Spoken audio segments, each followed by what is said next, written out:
Everything started with a rumor. Whispered stories among officers, secrets spoken in low voices in the stuffy hallways of the Institute. It wasn't something for us, the assistants, to question. Just a task, they said. But back then, I didn't know the weight that a task could carry. My name was Pavel Ivanov.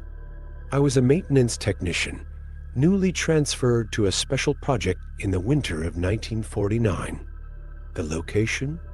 An isolated laboratory, hidden somewhere in the forgotten expanse of Siberia. The kind of place where even maps seemed to lose their way. At first, the environment didn't bother me.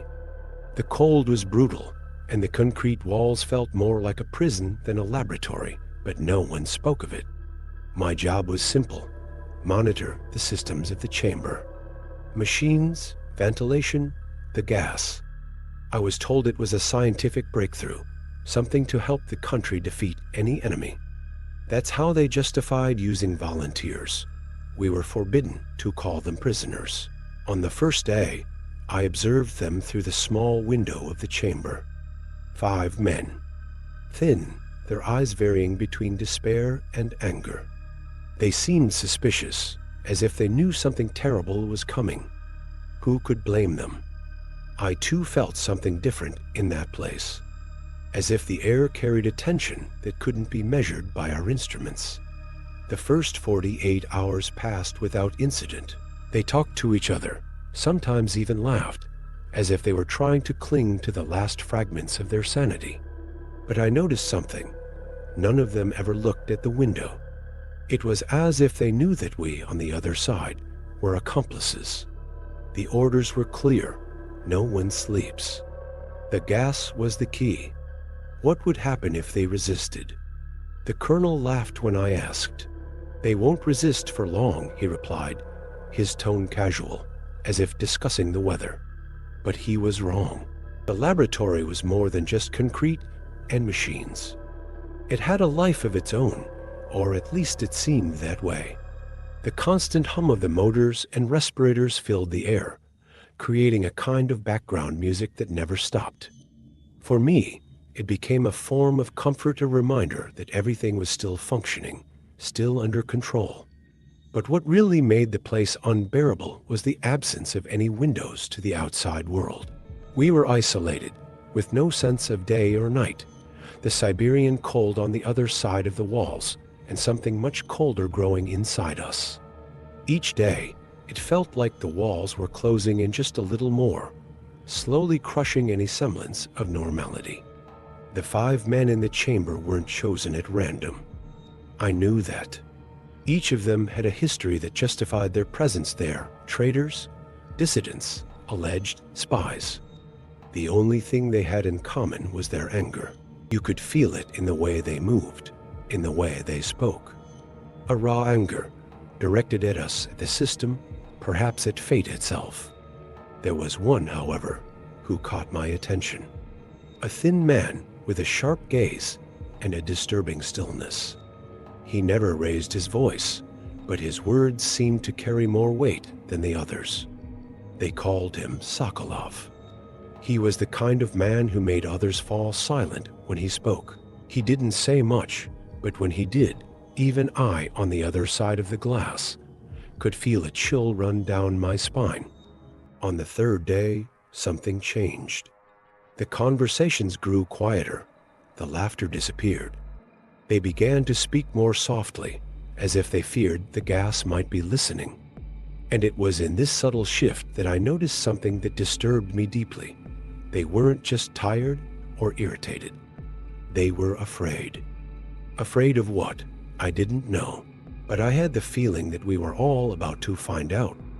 It was on the 4th day that the silence began to weigh heavily. The 5 prisoners hardly interacted anymore. They only murmured disconnected phrases, sometimes directed at the empty space around them.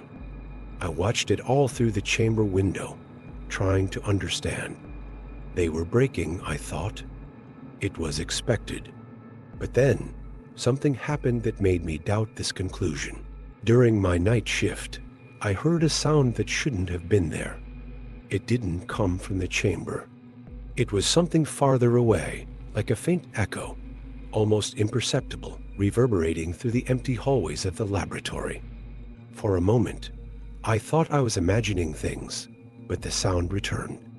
It wasn't human, I was certain of that. On the monitor, the situation was also different. One of the prisoners, Petrov, was standing in the center of the chamber, staring at the ceiling, as if trying to hear something. The others ignored him, busy with their own obsessive routines, walking in circles, scraping their nails against the concrete, whispering to themselves. Sokolov, however, remained still in the corner, his eyes fixed on the small camera in the upper corner of the room. He knew we were watching. The next morning, their behavior escalated. Petrov began to scream. Not words, just endless screams, a guttural sound that didn't seem possible coming from a human being. He screamed until his voice failed, until blood stained his lips. When he finally collapsed to the floor, the others didn't react. They didn't even look at him. Should we intervene? I asked the colonel, unable to hide the tension in my voice. He just laughed again, that cold, empty laugh that was beginning to disgust me. Can they still scream? Then they're fine.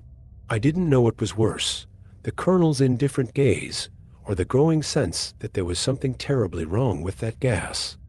Then, in the early hours of the 5th day, the cameras captured something that made all the operators freeze. Sokolov looked directly at the lens and smiled. Not a normal smile, there was something profoundly wrong with that gesture. It was as if he knew something we didn't. And for the first time, I felt what the prisoners seemed to already know: fear. On the 6th day, the tension turned into something tangible. There were no more words between us, only furtive glances and heavy breathing. With each passing day, the gas seemed to have a greater effect, not physically, but psychologically. We were no longer just observers. We were being dragged into the same abyss, and a growing doubt began to form in my mind. What if this wasn't just an experiment? What if the very nature of what was happening was a form of control, something beyond what the military could explain to us? Sokolov seemed to be the only one aware of what was going on. He didn't act like the other prisoners, whose reactions were disconnected and impulsive. He was focused. Sometimes he would remain silent for hours, his eyes fixed on the wall, as though he were somewhere else in another reality. When he spoke, his voice was calm, almost serene, but the content of his words made my blood run cold. "Have you felt it?" he once asked, looking directly at me. "The thing they're doing to us. What's waking up inside of us?" I didn't know what he meant by that, but I felt something stirring inside me too. It was a growing discomfort, a sense that there was something more at play, more than just sleep deprivation. Something I couldn't see, but that was slowly consuming me. But the most disturbing of all was Dmitri's behavior, another prisoner. He had become obsessive, repeating senseless actions, like banging his hands against the wall, scratching his nails on the metal. When he spoke, his voice was low, almost inaudible. "They know what we're doing," he murmured once. "They're watching us, but we're not the ones they want." I tried to speak with him, to understand what was happening, but he only laughed, a nervous laugh, as if he were in a state completely disconnected from reality. There was something else in that place, something that neither the prisoners nor the military seemed to fully understand. The chamber, the gas, the experiments. All of it was just camouflaging something deeper, a truth that no one wanted to face. And as the days passed, it seemed that truth was approaching, more and more unbearable. The 7th day brought with it something I could no longer ignore. For the first time since the beginning of the experiment, the prisoners were silent. There were no more screams, no more whispers, just silence. And the most unsettling part, they were looking at us directly through the cameras. Sokolov, once again, was the first to act. He approached the wall and with a slow motion touched the surface, as if he could feel something beyond the concrete. His eyes were fixed, almost hypnotized. Suddenly, he turned and without warning, began to bang his head against the wall repeatedly. The sound was dry, muffled, but relentless. I wanted to intervene, but something stopped me. The feeling that I could no longer interfere overtook me. Then, unexpectedly, Petrov, who had been motionless in the corner, stood up with an unexpected force and walked toward Sokolov. He didn't say a word, but the expression on his face was indescribable. They faced each other in the center of the room, and it was as though an electric tension filled the air. I saw Sokolov's hand stretch out, but instead of attacking, he touched Petrov's shoulder, as if something else was happening between them. Something invisible. It was then that the worst happened. On the monitor, I saw one of the soldiers approaching the chamber. He seemed oblivious to what was happening inside, as if the scene before him was just part of the experiment. But when he entered, the door of the chamber slammed shut behind him. The sound of the lock turning echoed through the corridors. The colonel shouted at him to leave, but there was no response. Inside, the prisoners, they did not move. There was no more violence, no more struggle. They were simply standing still, as if waiting for something. The atmosphere shifted, something I couldn't explain, and it was at that moment that the revelation hit me. The prisoners, somehow, were communicating with the invisible presence that was watching us. And we were being manipulated, all of us. Before I could react, the image on the screen began to distort, as if the very space around the chamber was twisting. I felt something cold run down my spine, and a sensation of being watched in a deeper, more intimate way. It was too late to turn back. After that moment, everything fell apart. There was no longer any doubt that we were trapped in something larger than any experiment could justify. Whatever had happened to the prisoners was now spreading, slowly affecting us. I could no longer distinguish what was real. Time no longer made sense. The days, the hours, the memories. Everything was blending together. But more than that, something inside me was changing. A strange, invisible force seemed to be pulling me toward something beyond my understanding. Sokolov, now in a near trance-like state, stared at the cameras with a disconnected smile. He no longer spoke. His body was motionless, but his eyes, those eyes were filled with something I didn't want to comprehend. Petrov had distanced himself from everyone, sitting in a corner, rocking his head repeatedly, as if trying to push away a nightmare that was consuming him. He didn't look at anyone, only murmuring incomprehensible words. Dmitri, on the other hand, had vanished. He was no longer where I had left him. In his place, there was a larger shadow, as if the darkness itself had taken shape. I tried calling his name, but there was no response. All that remained was the feeling that he was no longer there. With the colonel and the other soldiers out of sight, the chamber had become a stage of silence, as if all sounds were being swallowed up. But inside me, I felt the growing panic.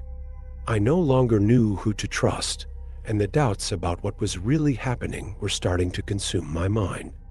The gas was not the cause.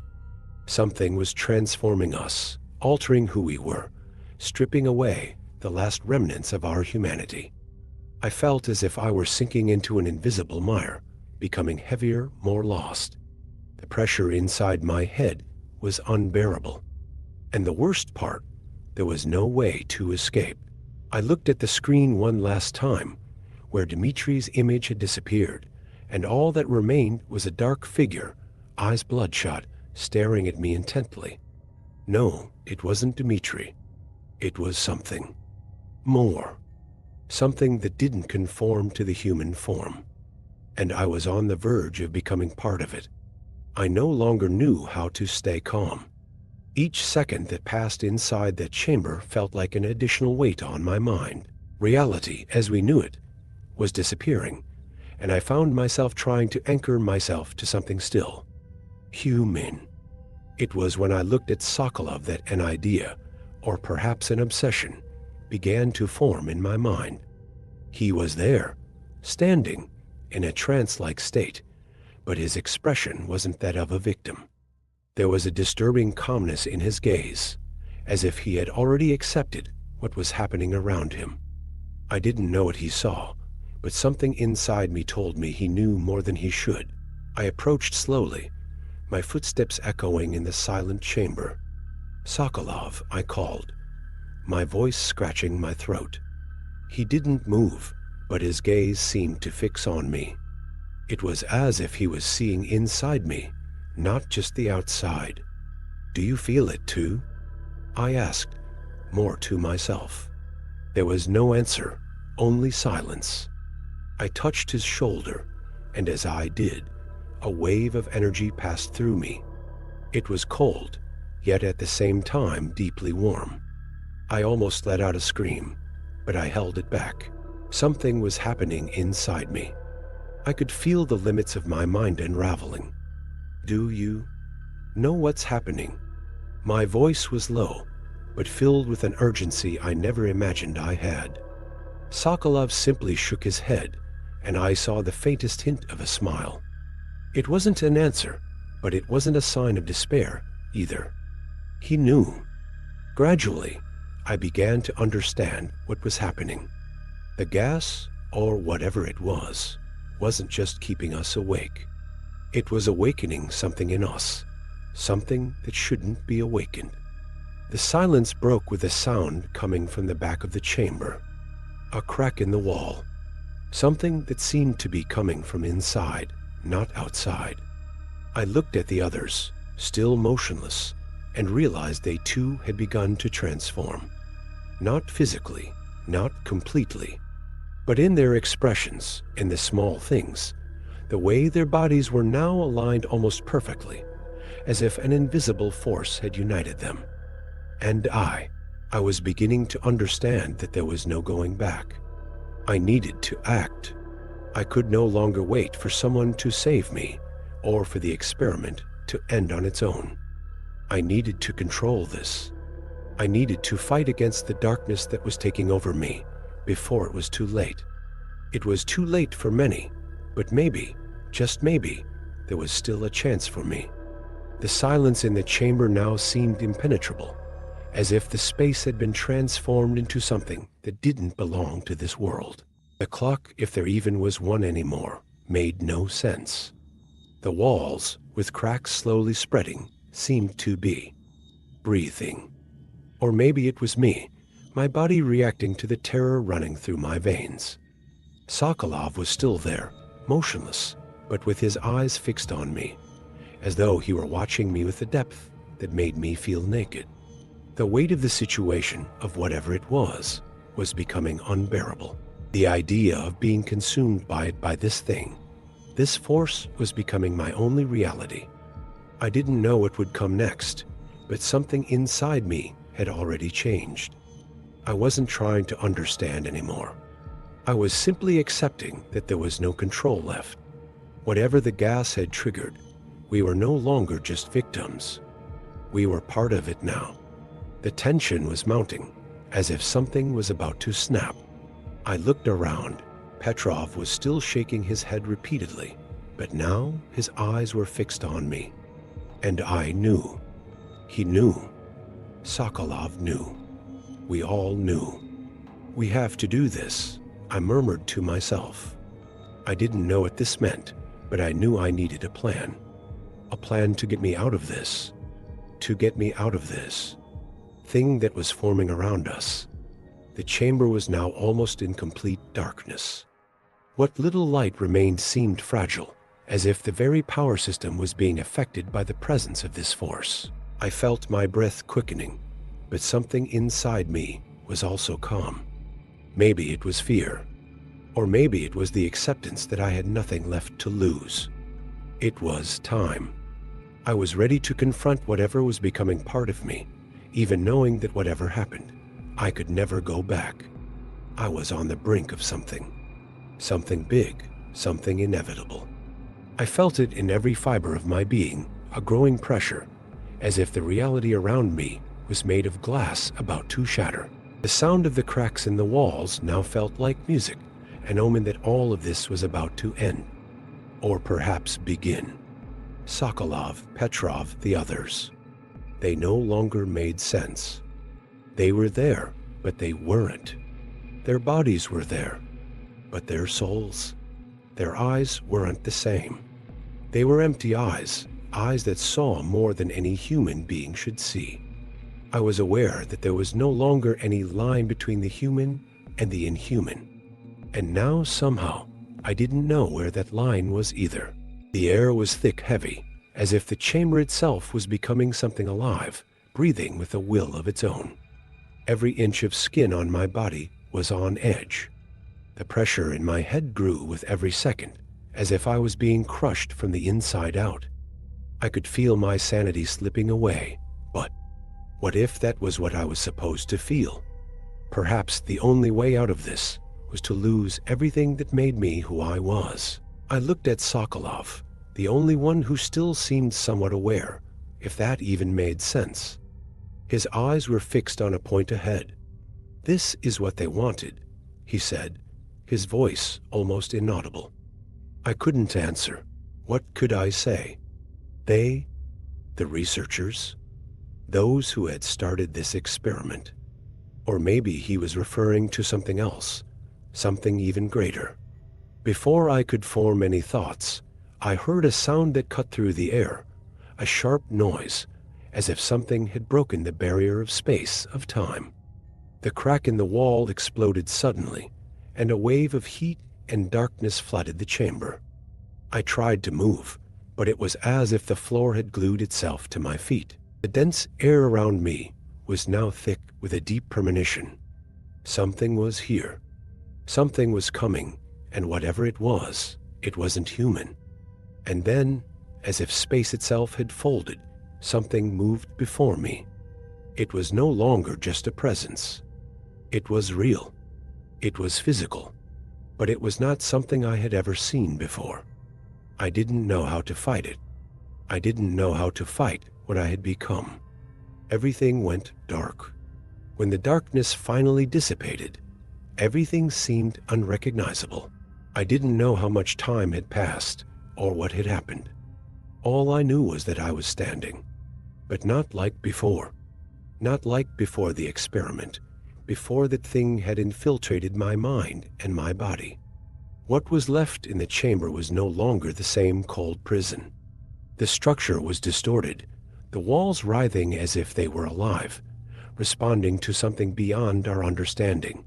The air now carried something new, something viscous and suppressed, as if there was something there, within us, that shouldn't be. Sokolov was lying down, but he wasn't dead. His eyes were fixed, but empty. I knew he was no longer. He was no longer there. He could never be again. Whatever the gas had done to him, it had stripped him of his soul, his humanity. And now, looking at him, I wondered if that would be my fate too. The survival instinct still fought within me, but it was weak. With every breath, I felt more disconnected from reality, as if my own humanity was dissolving. Whatever it was, the experiment, the gas, whatever was happening in that place, it was greater than I could comprehend. I didn't know if I was still awake. I didn't know what was real anymore. I didn't know if I would be the next to disappear, or if, deep down, I already had. The chamber door opened slowly, but I didn't have the strength to run. Whatever was on the other side no longer seemed like an escape. It was just more of the same. I look back and still wonder what's left. That experience didn't end with what we call an ending. Not with an escape or an explanation. Not with death or salvation. But with a shadow. A shadow I can't shake off. They set me free. They told me I was free to go. But what is freedom after what I've seen? What am I now? I am no longer the same person. I can't be. Those images, those distorted faces, those eyes, they stay with me. Deep in my mind, I know there's still something inside me, something that should never have been awakened. I don't know if the experiment was truly finished. I don't know if I'm the last survivor, or if the others are still out there, somewhere, bearing the same marks I do. But there's something else, something I don't understand, something that hides between the lines of my perception. Sometimes I feel a presence behind me, but when I turn around, nothing. I try not to think about it, but I know there's something more, something I still don't comprehend. Whatever happened in that chamber, whatever was released, it's still with me. And I know that, no matter how hard I try, I won't be able to get rid of it. I don't know if the worst is over, but I know that somehow it will return.